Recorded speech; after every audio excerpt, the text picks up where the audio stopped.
Birds are chirping and the grass is green. It only means one thing. It's springtime on Running Water Farm. Let's take a tour, see what we got going on. It's been a long winter, long and cold. Coldest on record here. So, hasn't been much going on except trying to stay warm. But now everything is waking up. So here we got the permaculture garden. Remember we had some grapes at the end. Check that out. We got some strawberries, got some flowers. So here's the old strawberry patch. Looking pretty good. Got some various patches going on. Planted some new stuff. We got some little raspberries, little blackberries. So we just ordered those. They came in the mail. What else? Last year, a rhubarb all died from rotting in wet soil, so we built this mound. Look at that. Rhubarb, rhubarb, rhubarb. Looking good. Got our trellises. Just planted some, what do we plant? Some cucumbers. And in between we're gonna do zucchini. Got these tiny little blueberry bushes. I don't know if you can even see them, they're so small, but there they are. What else? From our brothers across the pond, we got gooseberries, or as they would say, gooseberries. So we're gonna try that out this year, gooseberries, something new. We got our little pepper starts, just planted them. They got a ways to go. Nothing. Oh, check this out. You're gonna love this. Here, asparagus. Check that out. You're gonna love this. Look at those things. Cut these yesterday. This is all 1 day's growth right here. They just shoot right up. We're only gonna take a few because they're pretty young, but maybe cut them a few more days. Anyway, we got mint. We got kale from last year, some survivors. Some tiny little sage plants are coming up. What else? More mint. From last year's blueberries. So these are a little bit bigger. They're coming back. Got some green there. pH is a little high, so the leaves are purple, but put some sulfur down. That should take care of that. What else? Got a lot of stuff that is planted that hasn't come up yet, but this is just some of the stuff that's waking up. Got some catnips. Gotta be a good neighbor for the local feral wildlife. And let's see, check this out. Dandelions galore. Here's a tulip poplar tree. It's about 3 years old. This was given to us at a memorial service from my wife's aunt.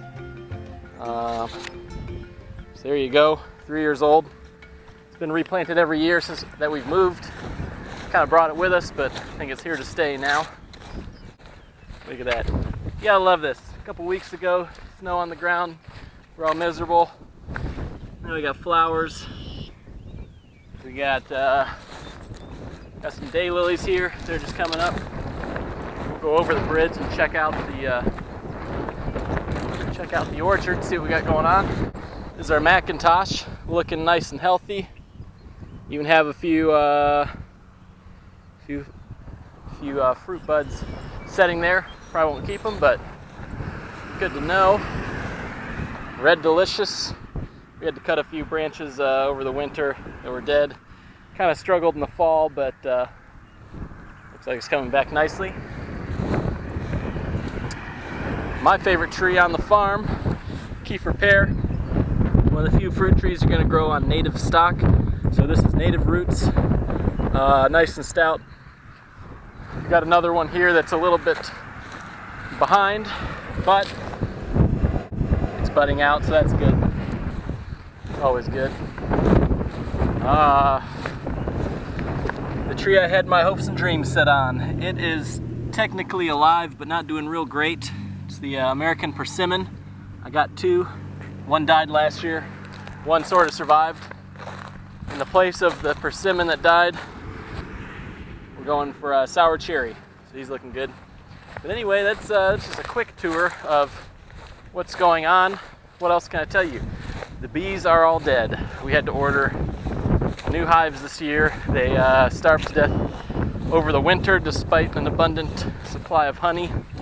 I don't know if they were just too cold to get to it or what, but bees did not make it.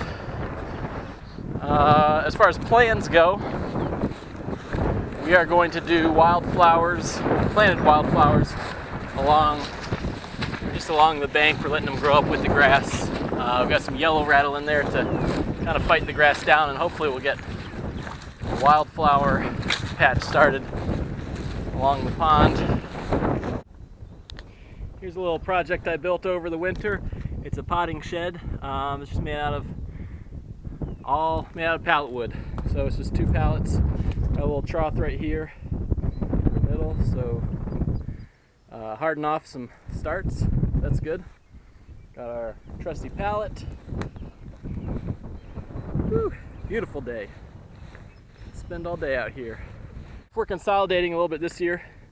We just tilled and then it rained. We'll wait for it to dry and we'll till it once more and then plant. It's really it's kind of early April right now, so we got some time. But we're gonna consolidate. We're gonna do half in sweet corn. The other half, we're gonna break it up into 4 sections. We're gonna do sweet potatoes, sunflowers, watermelon, and one I can't remember at the moment. So anyway, we're just gonna kind of keep it simple, planting blocks, and get the weeds before the weeds get us. That was our downfall last year, the weeds. Running Water Baby was born right around the time the weeds were getting thick, and so we took a month or 2 off, and it was an uphill battle ever since. Remember our test corn, test patch that grew more than the actual corn in the back. So this is some of our best soil here. So we extended it a little bit. This right here is where it ended last year, so it was all that way. This year we're going about twice as wide. So plenty of corn. That'll make up for what we're not planting in the back. Let's talk cattle. We may be getting some cattle this year. Haven't decided yet. Still got to do a little bit more fencing. So if I can get that done before too long, we'll get some cattle. Otherwise, next spring, definitely. Of course, we got the chickens. Here we go. What's up, ladies? Doing well. We're getting about 7 eggs a day out of 7 hens, so you can't really get any more than that. That's about as good as it gets, folks. Oh, before I go, here's the grand finale. The reason you all came. It's a new truck. Running Water truck right here. The official truck of Running Water Farm. It's an F-250, 1987, 7.5 liter beast. So I'm going to be restoring this. I'm going to do a video series on getting this thing up to showroom condition, going through it front to back. So that's going to be good. It's a good little truck. It's got a few issues. Wasn't real well taken care of, but it's got a newer engine, lower miles on the new engine. So good things to come. That'll be fun. And on that, Ethel says,